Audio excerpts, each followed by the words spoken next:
My controlling ex-husband bragged about his new young wife, so I sent him a picture that exposed the truth and left him speechless. My ex-husband's name is Daniel, 45, male. We were in the same high school growing up but remained acquaintances till about 10 years ago when we got married. I was already deep into my career as a lawyer. He worked as a teacher in a nearby, well-reputed high school. We were both financially stable and never had to depend on each other to make ends meet. I was watching a game with my friends at a local pub one night 10 years ago when I met Daniel. That was it. As soon as we locked eyes across the room, there was a spark between us that was obvious to both of us. That evening we shared a table and spoke for several hours.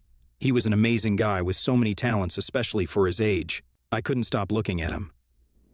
That night, we ended up exchanging numbers, and we've been together nearly every day since. But now, almost a decade later, I'm beginning to suspect that perhaps he was only drawn to me because of my accomplishments and appearance.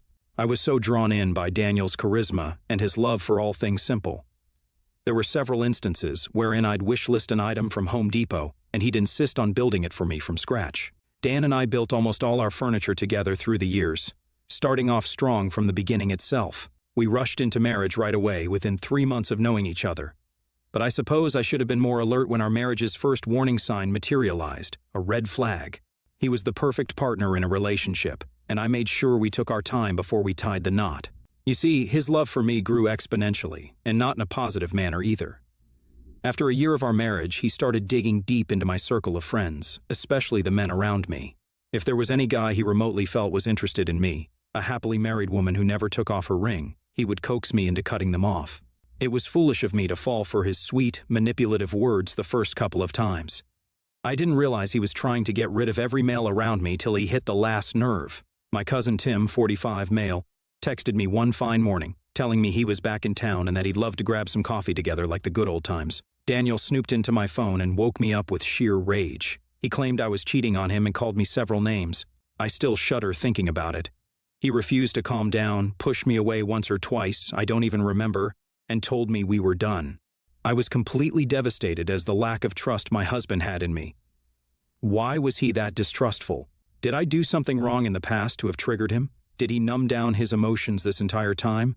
Growing up, I only had brothers around me, which meant the occasional WWE moves on me, Nerf gun fights, going to hockey games together, and so much more.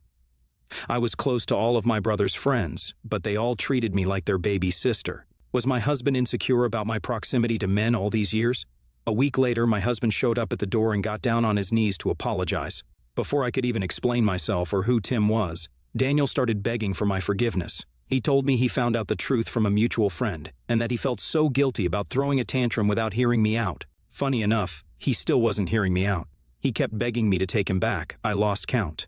I still loved him, and I couldn't be so harsh as to not give him a second chance. We moved back in, and things seemed to be going well once again. We were back to our old loving ways, and he stopped stalking every move of mine, which felt like a breath of fresh air, honestly. Cooking dinner together every night after work felt romantic, and we could finally hold proper conversations once again.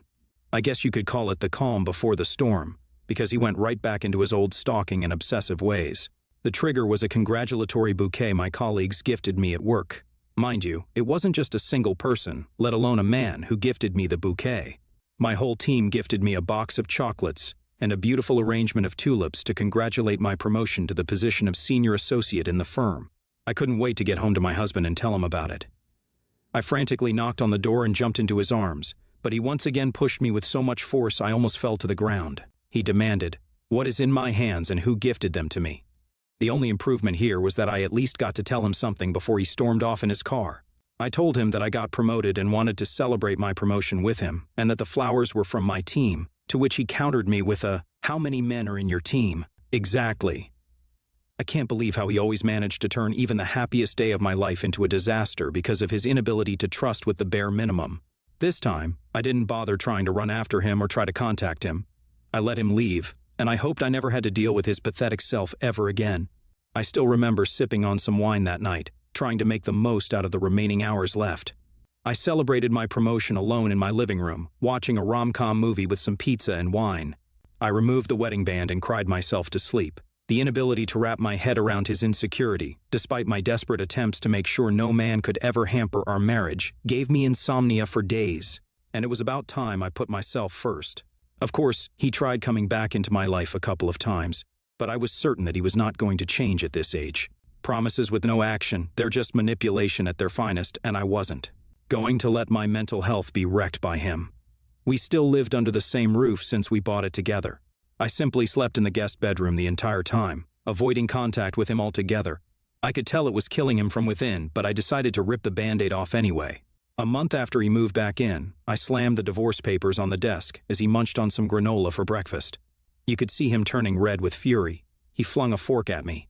I still remember having to run away from my own house in my PJs and calling 911. It's been a year since the incident, and I've moved to a new place I could call my own.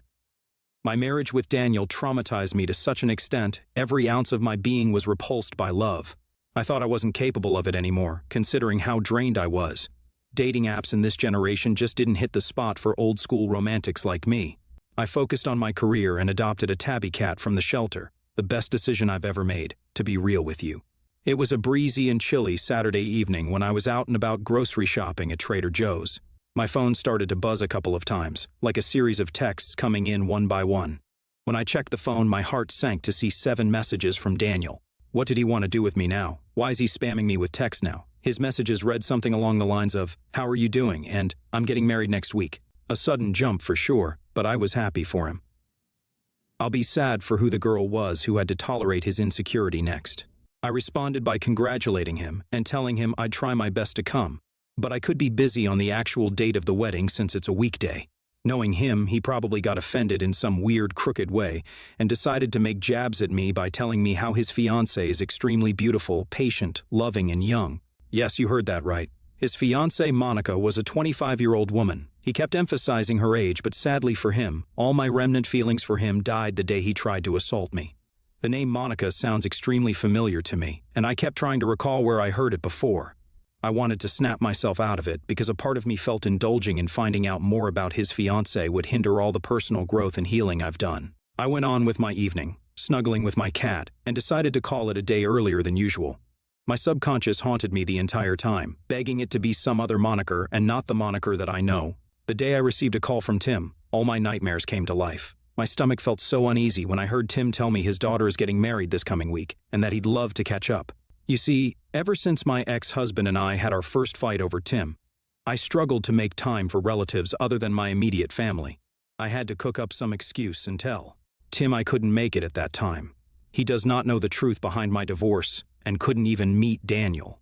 This was going to be one hell of a mess, I could tell. I told him the entire history that Daniel and I had, how his text sent Daniel in a spiral, how I couldn't keep in touch with any male relative in the fear that my marriage would break, which it ultimately did, and how his daughter Monica might just be getting married to the same Daniel we know. Tim sent me a recent picture of Monica and him, and I forwarded that to Daniel out of the blue. He responded with annoyance, asking me if I'm already trying to break his second marriage out of jealousy by trying to instigate that his fiancée is cheating on him. I can't believe how dense this man is. The single sentence was enough to send him off the radar for days. Monica is my cousin Tim's daughter, the one you falsely accused me of cheating with. Okay, so Tim called me today, 3 days after I posted this, telling me how the wedding got postponed for another day. We both feel like it might just get canceled altogether, but we shall see. Monica apparently came home crying to her parents that her fiancé all of a sudden didn't want to get married anymore. And upon demanding an explanation, he never gave her the clarity. A cliché douchebag move, Dan. As of now, I'm just trying to process how creepy this whole situation could have been if he never texted me that he was getting married. Imagine meeting your creepy ex-husband at a family dinner, married to your cousin's daughter. It just gives me shivers thinking about it. Like, I wouldn't be so against it if the divorce was mutual and on good grounds, but I know what he's capable of doing. She's not safe. It's been a week since the last update. Tim and I came clean to Monica about Daniel and his history with me. I recall meeting Monica a couple of times when she was still a toddler, but seeing that cute toddler grow up into this beautiful woman, who also almost got lured into a terrible marriage filled with potential misery. I'm all for believing that people can change and whatnot, but I am so protective of my family as of now. I think Monica is equally disgusted, or, to put it in better terms, repulsed by the idea of marrying her aunt's ex. I think this is going to be my last and final update because, as far as Monica and Daniel are concerned, they've decided to split.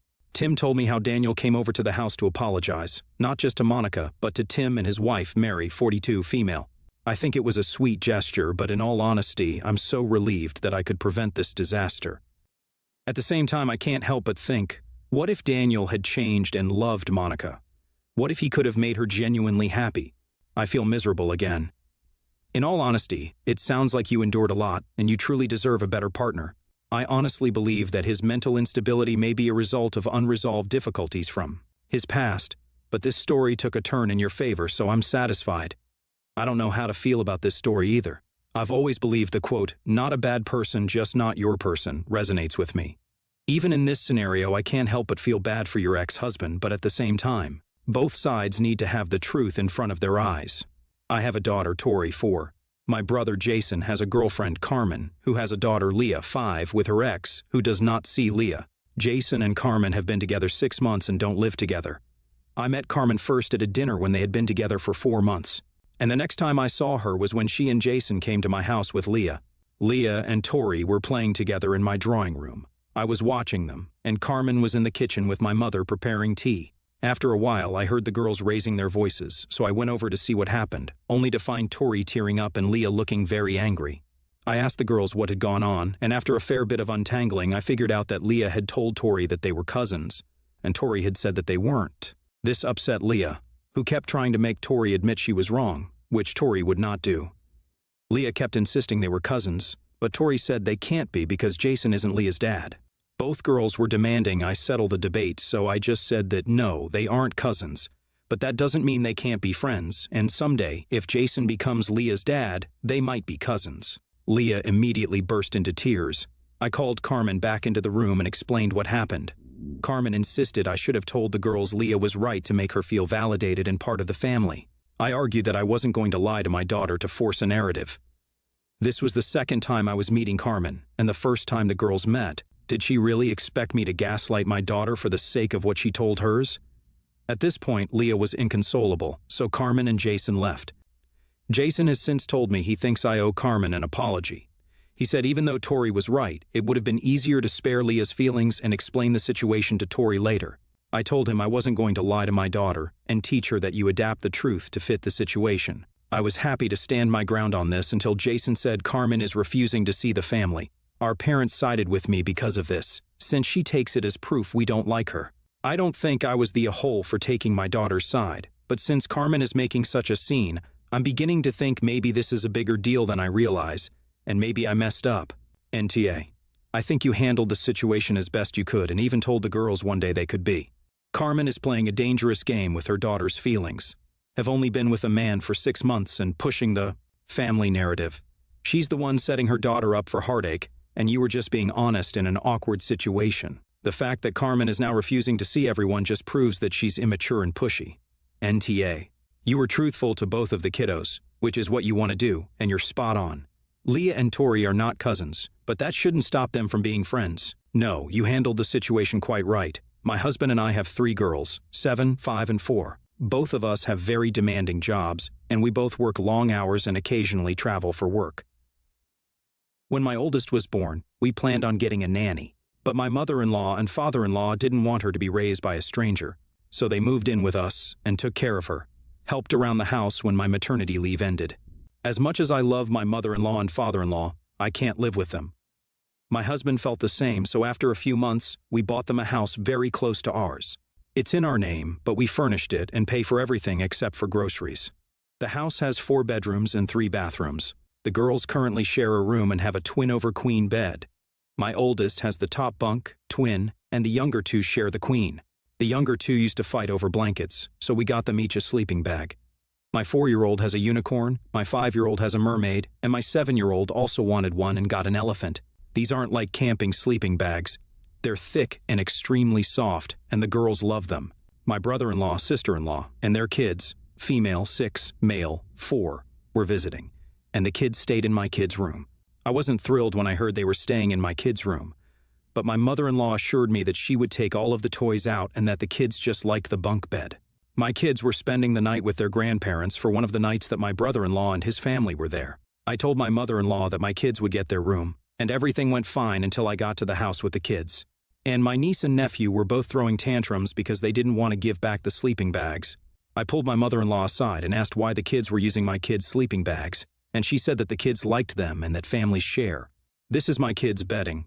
I get them sharing some toys but not their sleeping bags, especially when she knew that they'd have my girls that night. They're too big for her to throw both of them in the washing machine, and at that point it was too late for them to do 2 loads of laundry, so my kids had to go without their sleeping bags. I told her from now on, none of the other grandkids will be sleeping in my kids' rooms. We're giving my oldest her own room since I can't trust her to respect their belongings, and if this happens again, she won't be allowed to watch my kids anymore. My husband agrees that she shouldn't have let them use the sleeping bags or at least wash them before my kids got there, but he thinks I went overboard. Am I the a-hole? Esh. Why on earth are you having kids that your in-laws are raising to the point they have a room there, and you bought them a house? Maybe it's a cultural difference, but I don't get it. It's like the guys wanted to be parents but not parent. Do the kids care that sleeping bags were shared? If not, why do you care? Grandparents could have at least asked first, kids or parents at least, but sounds like you have control issues.